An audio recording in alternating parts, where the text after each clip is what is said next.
तुम्हाला माहिती आहे की मुंबईच्या एकाही व्यावसायिक रेडिओ वाहिनीवर एकही मराठी गाणं लागत नाही. मी आकाशवाणीबद्दल बोलत नाही, आकाशवाणीवर मराठी गाणी लागतात. त्याचं एक कारण असं आहे की ते सरकारी आहे.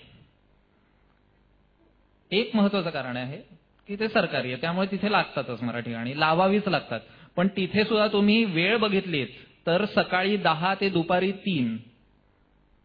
पण व्यावसायिक रेडिओ वाहिन्या ज्या आहेत, रेडिओ मिर्ची, रेडिओ सिटी, रेडिओ 1 वगैरे, ही जी सगळी या वाहिन्या आहेत, त्यांच्यावर तुम्हाला कधीच मराठी गाणं लागलेलं आढळत नाही.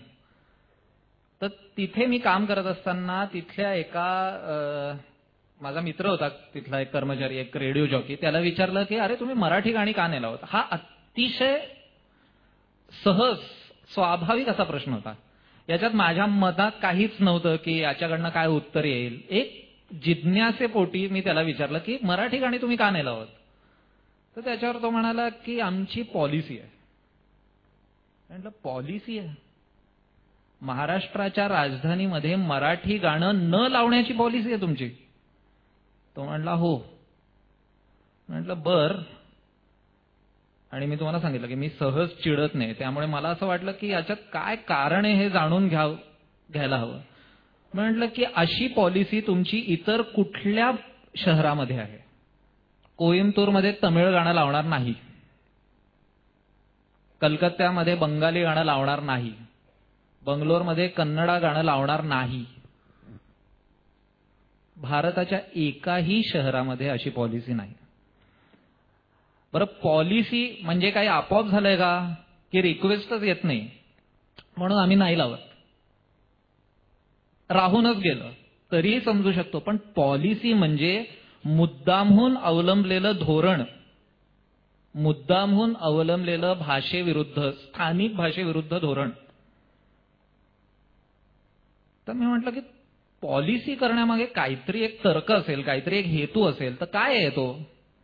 तो म्हटला मुंबई कॉस्मोपॉलिटन शहर आहे. म्हटलं मान्य आहे, मुंबई कॉस्मोपॉलिटन शहर आहे, तुम्ही हिंदी गाणी लावतात, आम्ही ती प्रेमाने ऐकतो, कोणाच्याच पोटात दुखत नाही. पण तुमच्याच वाहिनीवर मी एखादं तमिळ गाणं पण ऐकलेलं आहे, कारण ते रेहमाननी केलेलं असतं. असं त्यांनी केलं. मी म्हटलं आणि तुम्ही सर्रास रोज पंजाबी गाणी लावता, जी कोणीही केली असतात. मग मी म्हटलं की हे कसं काय? नाही, त्याच्यात काय बॉलिवूड कंटेंट महत्वाचा. मी म्हटलं रब्बीची गाणी ही बॉलिवूड कंटेंटमध्ये बसत नाही. हा नाही, ते इंडी पॉप आहे. मी म्हटलं मग रब्बीचं गाणं, पंजाबी गाणं ते इंडी पॉप आणि ढिपाडी ढिपांग ते व्हर्नॅक्युलर गाणं, असं का? मग अजय अतुलची गाणी का नाही इंडी पॉप? काय कमी आहे? अप्सरा अलीमध्ये काय कमी आहे? कुठल्या पातळीवर ते याच्यात बसत नाही? मी म्हटलं आणि पंजाबी ते कॉस्मोपॉलिटन, मराठी ते व्हर्नॅक्युलर हे कोणी ठरवलं? मग त्यांनी माझ्या आर्ग्युमेंट पुढे हार मानली आणि तो म्हणाला की नाही, काय तुला खरं सांगायचं तर आमच्या काही वरिष्ठ अधिकाऱ्यांना असं वाटतं की मराठी गाणं समजा लागलं आपल्या रेडिओ वाहिनीवर तर आपल्या वाहिनीला एक डाऊन मार्केट फील येईल. आणि हा दुसरा शब्द म्हणजे पहिला पॉलिसी आणि दुसरा डाऊन मार्केट, ह्याला मी उडालो. म्हटलं डाऊन मार्केट? कुठलीही भाषा डाऊन मार्केट असते हे कोण ठरवतं?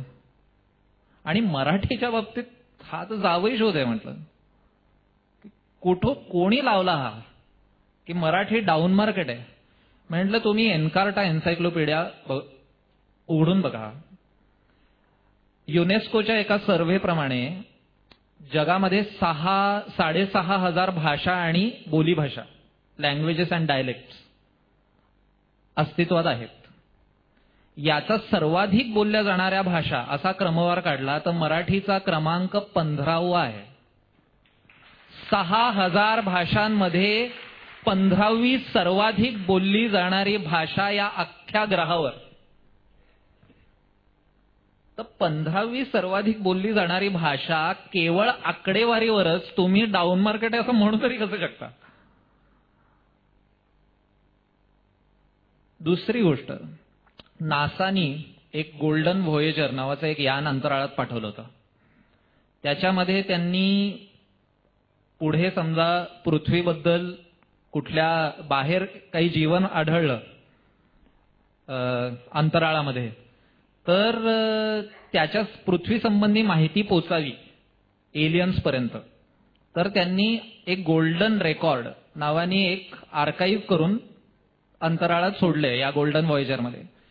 ती जी चकती आहे, ती जी ध्वनिफीत आहे, त्याच्यामध्ये एलियन्सच्या नावे 51 भाषांमध्ये संदेश आहे.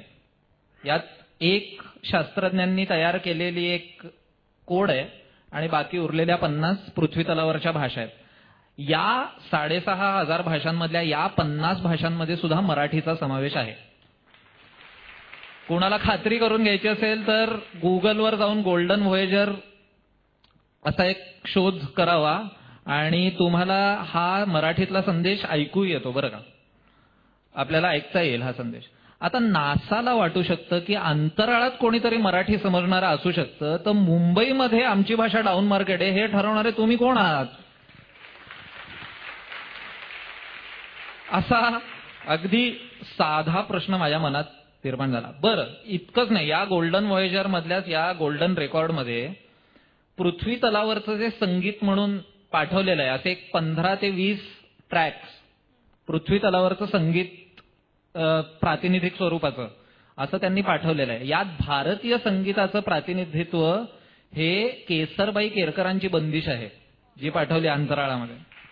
म्हणजे तिकडेही त्यांना मराठी माणूसच सापडला ना. जगातली सर्वोत्कृष्ट गायिका मराठी, सर्वोत्कृष्ट क्रिकेटपटू दोन्ही मराठी आणि त्यांची भाषा डाऊन मार्केट. म्हटलं हे काय आहे? तर तो बिचारा या सगळ्या माझ्या भाषणासमोर हतबल झाला. तो म्हणला मी फक्त इथे काम करतो. म्हणलं मान्य आहे, त्याच्यावर चिडून काय उपयोग. मी तिकडनं बाहेर पडलो आणि माझ्या लक्षात आलं की हा फक्त एका रेडिओ वाहिनीपुरता प्रश्न मर्यादित नाहीये.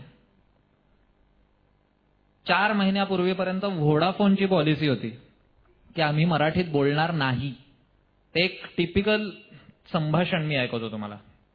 नमस्कार, माझ्या टॉक प्लॅन बद्दल, सॉरी सर, माझ्या टॉक प्लॅन बद्दल मला माहिती हवी है सर, आप कृपया हिंदी में बात करें या अगर आपको अंग्रेजी आती है तो आप अंग्रेजी में बात कीजिए, we are not allowed to speak in Marathi. नाही पण तुमचं हे कॉल सेंटर जे आहे ते मुंबईमध्येच आहे ना? Yes sir. मग मुंबईमध्ये मराठीतनं मी समजा सर्व्हिस मागितली तुमच्याकडे तर काय चुकलं? सॉरी सर, आप कृपया हिंदी में बात करें या अगर आपको अंग्रेजी आती है तो आप अंग्रेजी में बात कीजिए, we are not allowed to speak in Marathi. अहो पण मी मराठीत बोललो तर तुमचं काय जातंय?